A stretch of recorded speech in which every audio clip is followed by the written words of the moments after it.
ওয়াল থেকে গিজারটা খুললাম, দেখতেই পাচ্ছ। ওই আমরা গিজারের এনার পেপটা বের করছি, কত নোংরা হয়ে আছে। গিজারটা আমরা পুরোটা খুলে ওয়াশ করতে এসেছি, ওয়াশ করছি। এখন দেখছি অনেক কেচড়া ভরে আছে, জলের প্রেসার লো ছিল। আমরা নতুনের মতন যতদূর পারবো করে দিব, নতুনের মতন।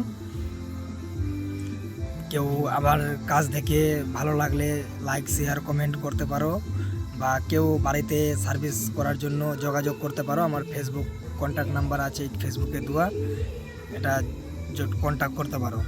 মালদা ডিস্ট্রিক্ট থেকে বলছি আমি, যে কোনো জেলা থেকে আমি যেয়ে করে দিব কাজটা। ভিডিওর স্ক্রিনে নাম্বার দেওয়া আছে, যখন মন তখন কল করবা, তখনই পাবা এই নাম্বারে।